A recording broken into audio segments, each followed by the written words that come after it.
The first lecture for this week is about emotion. And emotion has multiple components. The first component that's required is a physiological component, which we refer to as physiological arousal. And you know from just your personal experience that sometimes when you feel certain emotions, you have physiological responses. So for example, when you feel afraid, your heart starts racing. But when you're happy or calm, your heart rate is a little bit slower. Sometimes you also will get sweaty palms, or the churning of the stomach, or your blood pressure might change. All of those are examples of physiological arousal. There's also expressive behaviors, which we're much more familiar with. These are the nonverbal behaviors that we engage in to show our emotions. The most common are facial expressions. So when we're feeling afraid, we make this facial expression where we have wide eyes and clenched teeth. And when we're happy, we smile. In addition to facial expressions, there's also things like body language. Crossing your arms or rolling your eyes are examples of expressive behaviors. And then there is a subjective experience, or the feelings. And this one is a little bit harder to pinpoint. There's been a lot of debate within the realm of psychology about how it is that we get that feeling. These are the three theories I'm going to cover, briefly talking about the first two, but really focusing in on the third. So the first, the James-Lange Theory, basically says that when you perceive some kind of a stimulus, such as this big tarantula, you have the physiological arousal of the heart pounding. And then after the physiological arousal happens, that's when you feel fear. So it's the physiology that comes first before the emotion. The Cannon-Bard theory says that those two things happen simultaneously. So you perceive this tarantula, and at the same time your heart starts pounding and you feel afraid. And within the research, these groups battled back and forth and argued back and forth for a lot of years about who was right, until this young punk who just out of grad school came and said, "Hey guys, you're both wrong."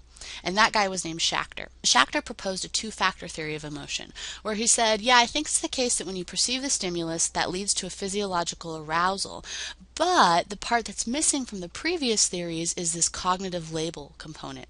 And that is that when we have an experience of some kind of a stimulus, we put some sort of schema on it. And remember, we learned about schemas in the developmental section? Basically, this is our scripts or our expectations about how the world works. So if you come across a tarantula and your cognitive label is spiders are scary, either because you've had bad experiences with spiders before, or you've seen that other people are afraid of them, that label combines with a physiological arousal to lead to the emotion of fear. So those two things happen simultaneously. The beautiful thing about Schachter's theory is that it provides us a lot of ability to control our emotions, because really the cognitive label component is something that we have control over. It's hard, but we can control the way we think or the way we perceive information. If you can change the cognitive label, you can change the emotion. Imagine that you came across this tarantula and your heart starts pounding, but instead of thinking spiders are scary, you think, "Whoa, dude, awesome spider!" That's going to lead to a very different emotion. Not fear, but probably something more like excitement or enthusiasm. There's a classic study called the Bridge study, which points to one of the things that happens within Schachter's two-factor theory, and this thing is called misattribution of arousal. I'm going to first explain how the study was set up, and then I'll come back to what exactly misattribution of arousal is. So essentially what happened is that they hired an attractive female research assistant to go to a national park and stand in the middle of a bridge and to stop all of the male park visitors as they went by to ask if they would complete a survey about their satisfaction with the park experience. Now there's two conditions. This is an experiment. In one condition, she's standing in the middle of one of those high, kind of scary bridges where it sways back and forth and it's not that stable, and you feel like one wrong step and you might be falling into the river below. And then in the other conditions, she's standing in the middle of a low, stable bridge, kind of like the ones that are over the Boise River. So here she's standing in the middle of the high, scary bridge, and here in the middle of a low, stable bridge.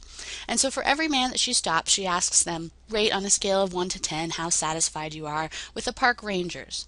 Please rate on a scale of 1 to 10 how satisfied you are with the park facilities, etc., etc. And at the end, she gives them her card with her phone number on it and says, please feel free to give me a call if you have any questions about the study. Thank you so much for participating. Now, of course, this study isn't really about people's perceptions of the park. It's really about what percentage of those men call her, because remember, she's an attractive female. And so what they wanted to know is the percentage of men who called her afterwards the same in both of these conditions. And what happened is in the high bridge condition, almost 40% of men called her, which is fascinating because they really had no reason other than that they were calling to hit on her. Whereas in the low bridge condition, only 9% called. So stop and think for a minute if you can come up with an explanation using Schachter's two-factor theory that explains why these percentages are different, because it was the same attractive woman in both scenarios. So this is what happened for the people on the high bridge. They had the perception of the high scary bridge and had some heart pounding because of the physiological arousal associated with that thrill. Now the cognitive label that they should have registered was that this is happening because this bridge is high and unstable. And if they had made that cognitive label, the combination of the arousal and the bridge should have led to the emotion of fear.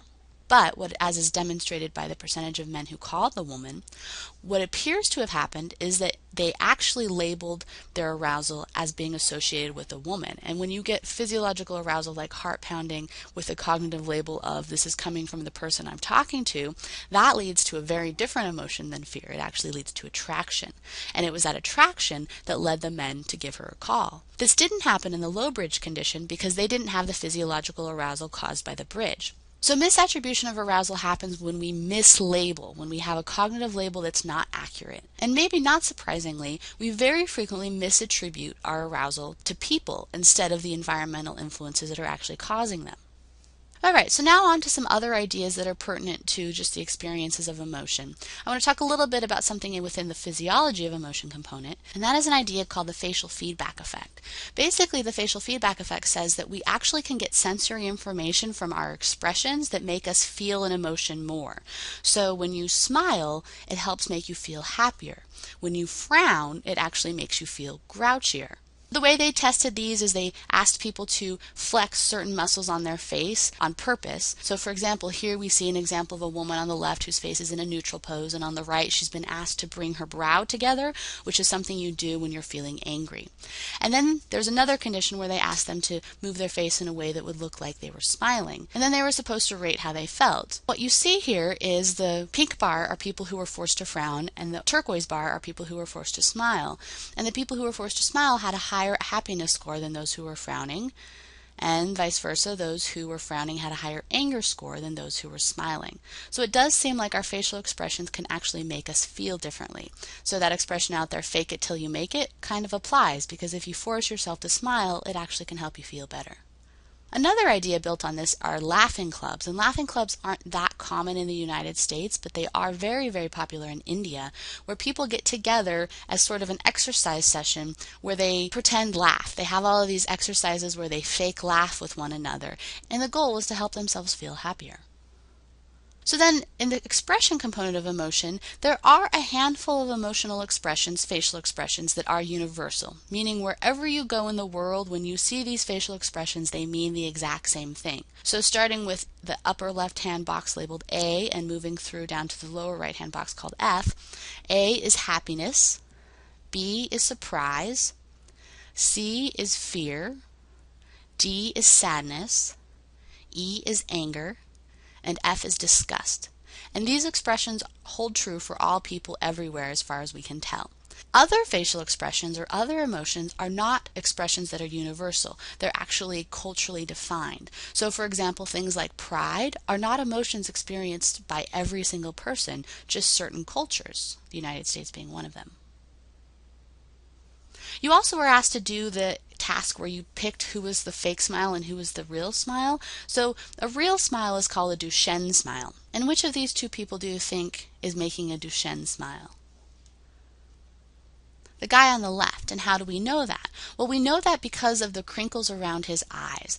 These muscles are extremely challenging to move on purpose. So the muscles around your mouth are easy to move on purpose, but not the ones around your eyes. So when a person is fake smiling, they oftentimes won't have these wrinkles, whereas when a person is authentically smiling, they will.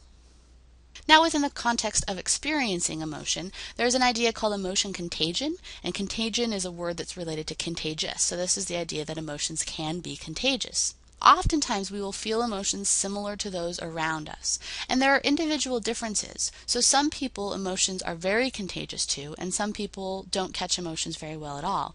So maybe you have experiences where you're around people who are in bad moods and it makes you in a bad mood. That would mean that you have some susceptibility to emotion contagion. Whereas if you're around people with bad moods and it really doesn't affect you, emotions probably aren't as contagious for you. So here we have Owen Wilson, who's in a grouchy mood, and let's say that he comes across his friend, this guy who's really happy. If emotions are contagious for him, he'll leave that interaction feeling better. However, if he's in that same bad mood, comes across the same friend, and emotions are not contagious for him, he's going to leave in the same bad mood.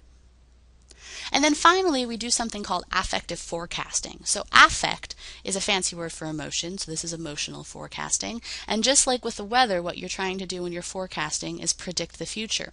So we oftentimes will think about how we would feel if something good or something bad were to happen. For example, winning the lottery. We oftentimes would think that we would be extremely happy and that it would change our lives immensely if we won the $1 million lottery.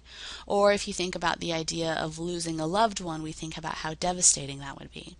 But interestingly, we tend to overestimate how we'll feel in both directions. So if we think something good is going to happen, when we think about it as a future event, we think we'll feel better or more happy than we actually do when that event comes to fruition. So when you think about the idea of something bad happening to you, you make it worse in your head in terms of how you would respond than what would actually be the case when it came around. So that's sort of good news. Keep that in mind, that when you're worried about the future, it's not going to be as bad as you feel like it's going to be.